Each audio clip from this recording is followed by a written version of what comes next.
भारत दौरे पर German chancellor Ahmedabad में काइट फेस्टिवल में हुए शामिल। प्रधानमंत्री संग उड़ाई पतंग। अहमदाबाद के इस महोत्सव में 50 देशों के 135 अंतर्राष्ट्रीय पतंगबाजों ने भाग लिया, जिसमें चिली, कंबोडिया, कोलंबिया और दक्षिण कोरिया के पतंगबाज शामिल थे। जर्मन चांसलर ने देखा साबरमती आश्रम, महात्मा गांधी की तस्वीर पर किया माल्यार्पण। साबरमती आश्रम में जर्मन चांसलर से प्रधानमंत्री की मुलाकात। 52,000 करोड़ के पनडुब्बी सौदे पर लग सकती है मोहर।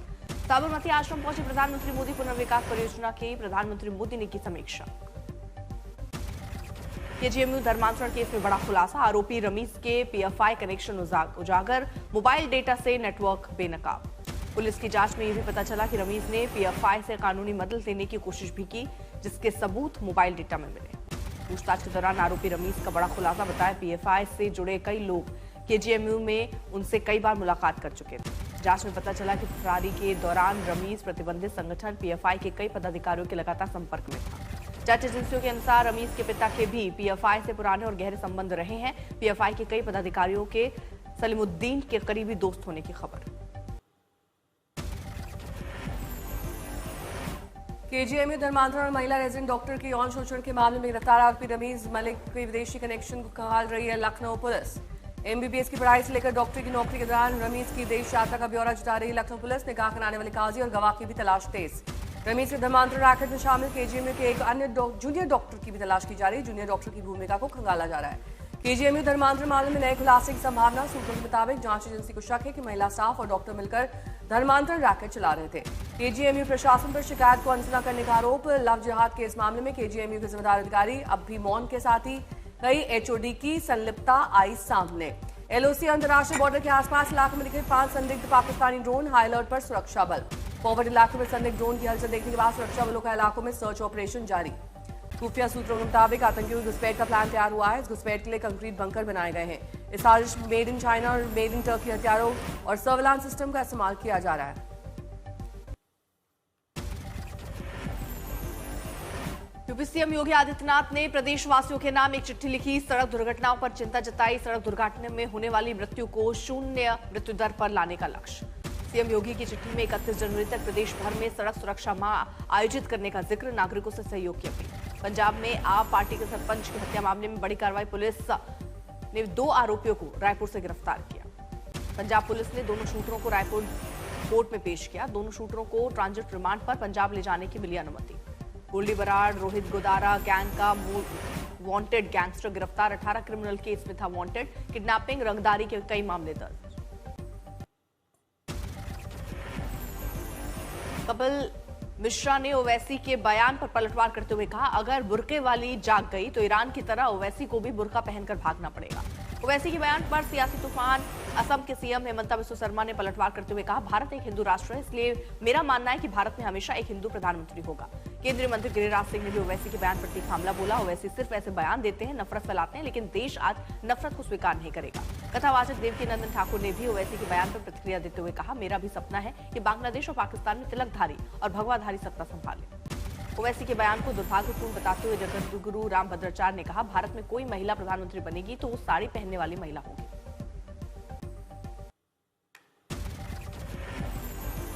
बंगाल में सियासी संग्राम जारी। सीएम ममता की चिट्ठी के जवाब में शुभेंदु अधिकारी ने चुनाव आयोग को लिखा पत्र। चुनाव आयोग को लिखे पत्र में शुभेंदु अधिकारी ने ममता बनर्जी के मतदाता सूची संशोधन पर आरोपों को बताया निराधार। शुभेंदु अधिकारी का दावा, टीएमसी शासन में फर्जी और डुप्लीकेट मतदाता सूची को उजागर करने के प्रयास को रोकने के लिए ममता कर रही है हड़कंप। चुनाव आयोग ने पश्चिम बंगाल के एसआर की निगरानी के लिए 4 नए एसआरओ किए नियुक्त। सुकांता मजुमदार ने किया समर्थन। एसआरओ बढ़ाने पर सुकांता मजुमदार का बयान, का आईसी का प्रयास है त्रुटि रहित चुनाव सूची तैयार करना। शिवसेना, यूबीटी और एमएनएस का महापौना रैली में बीजेपी पर हमला। कहा, बीजेपी का हिंदुत्व और राष्ट्रवाद नकली है। राज ठाकरे का चेतावनी भरा संदेश। का मुंबई को खतरा है, यह आखिरी चुनाव है मराठी मानुष के लिए। महायुति ने बीएमसी चुनाव में घोषणा पत्र लॉन्च किया। महिलाओं को 5 लाख ब्याज मुक्त लोन और स्लम फ्री मुंबई का वादा। फडणवीस का विकास का वादा, 2000 नए अस्पताल बेड, 16,000 करोड़ रुपए के पर्यावरण और बुनियादी ढांचा project. Shiv Sena, UBT, MNS rally से पहले आनंद दुबे का दावा। कहा, बीएमसी और 28 महानगर पालिका में होगी बड़ी जीत।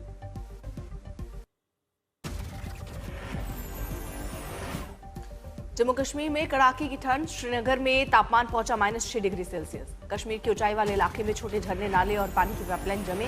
मौसम विभाग ने अगले 1 हफ्ते तक ठंड जारी रहने का जताया अनुमान। बर्फबारी के बाद सैलानियों से गुलजार हुआ रामबन। बड़ी संख्या में पहुंच रहे सैलानी जमकर मस्ती। मनाली में भारी बर्फबारी, पहाड़ों पर बिछी बर्फ की चादर, वीकेंड पर उमड़ी 50,000 पर्यटकों की भीड़। बर्फबारी के बाद बड़ी संख्या में मनाली पहुंचे सैलानी जमकर खरीदारी कर रहे हैं। दिल्ली में पड़ रही कड़ाके की ठंड, पालम में तापमान 3 डिग्री सेल्सियस दर्ज, पिछले 13 साल में रहा सबसे ठंडा दिन।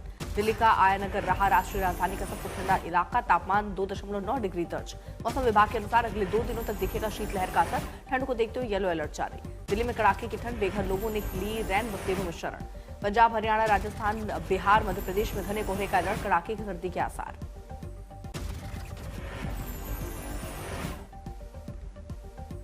राजस्थान में दिख रहा है उत्तर भारत की बर्फीली ठंड का असर, माउंट आबू में पड़ रही है कड़ाके की ठंड। माउंट आबू में सर्दी से जनजीवन प्रभावित, खुले मैदान और वाहन पर जमी बर्फ। राजस्थान के फतेहपुर शेखावटी में रहा -3.4 डिग्री न्यूनतम तापमान। खेतों में फसलों की सिंचाई पर पाइपलाइन पर जमी बर्फ की परत, कोहरे और शीतलहर का असर रहने से बढ़ी ठिठुरन। सीकर में ठंड और कोहरे का डबल अटैक, लोगों को यातायात में हो रही है परेशानी। जम्मू कश्मीर के चिल्लाकलाई के पास भूस्खलन से जम्मू पुंछ राष्ट्रीय राजमार्ग ट्रैफिक बाधित, मलबा हटाने का काम जारी। हिमाचल प्रदेश के सोलन में अर्की बाजार में लगी भीषण आग, कांड में 8 साल की बच्ची जिंदा जली, 8 लोग लापता। हादसे में 6 मकान जलकर आग, कई एलपीजी सिलेंडर फटने से आग ने लिया विकराल रूप। पूर्णिया में पैदल जा रही युवती को कीचड़ कार में बिठाया, जबरन शराब पिलाकर 6 लोगों ने किया दुष्कर्म, पुलिस ने 1 को हिरासत में लिया है। झांसी में मुआवजे की रकम और जेवरात लेकर पत्नी प्रेमी संग फरार, पति ने धोखे का लगाया आरोप।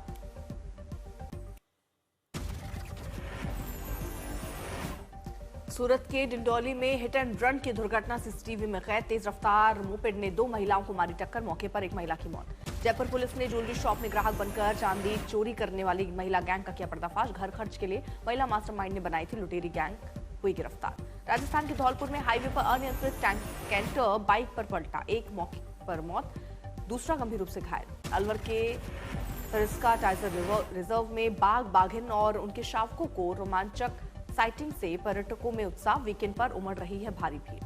बेंगलुरु में ट्रैफिक ड्यूटी पर तैनात महिला होमगार्ड्स पर महिला ने किया हमला, सड़क पर रुकने से मना करने पर हुआ विवाद, आरोपी गिरफ्तार। मुंबई में देवेंद्र फडणवीस के बीएमसी चुनावी रोड शो के दौरान मोबाइल टावर में लगी आग, किसी के हताहत होने की खबर नहीं। ईरानी गैंग के सरगना को सूरत पुलिस ने धर दबोचा, कुख्यात बदमाश को सूरत से भोपाल लाया गया।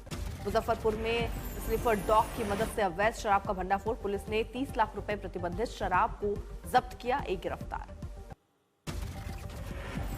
रूसी ऑयल टैंकर ने फंसा मासूम युवक, अमेरिका ने जहाज पर किया था कब्जा, परिवार ने लगाई रिहाई की गुहार। पटना में बाढ़ में वांटेड अपराधी का एनकाउंटर, फायरिंग के दौरान पैर में लगी गोली, अस्पताल में चल रहा है इलाज। गुजरात के पंचमहल फुटपाथ से बच्चा चुराने की घटना सीसीटीवी में कैद, पुलिस वीडियो से कर रही है आरोपी की तलाश। संभल में अतिक्रमण के खिलाफ चला प्रशासन का बुलडोजर, 400 से 500 अवैध दुकानों को हटाया गया। यूपी के देवरिया में कोर्ट के आदेश पर सरकारी जमीन पर बने मजार पर हुई कार्रवाई, अवैध निर्माण किया गया ध्वस्त। यूपी के बांदा में घरेलू विवाद में पति ने की आत्महत्या, पुलिस ने शुरू की जांच। पश्चिम बंगाल में फर्जी आधार वोटर और पासपोर्ट की जाल, बांग्लादेशी महिला को भारतीय बनाने की साजिश का पर्दाफाश।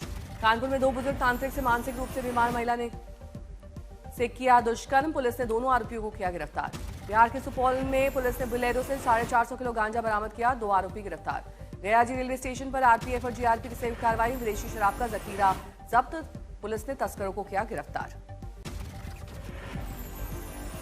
मुंगेर में शराबियों से परेशान इलाके के लोग, महिला से विशेष पंचायत में उठाई गई बात, सीसीटीवी से करनी पड़ रही इलाके की निगरानी। उत्तराखंड के उधम सिंह नगर में किसान ने पुलिस और भू माफिया से परेशान होकर आत्महत्या की, घटना का वीडियो वायरल होने के बाद पुलिस की जांच। यूपी के कानपुर देहात में नकली नोटों के गिरोह का भंडाफोड़, पुलिस ने 2 आरोपियों को किया गिरफ्तार।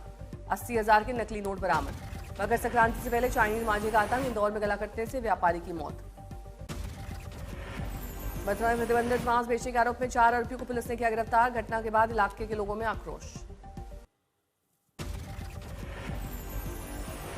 वडोदरा वनडे में भारत ने न्यूजीलैंड को 4 विकेट से हराया, 3 मैचों की 1 दिवसीय श्रृंखला में भारत 1-0 से आगे। पहले बल्लेबाजी करते हुए न्यूजीलैंड ने 8 विकेट खोकर 50 ओवर में बनाए थे 300 रन, भारत ने 6 विकेट खोकर हासिल किया लक्ष्य।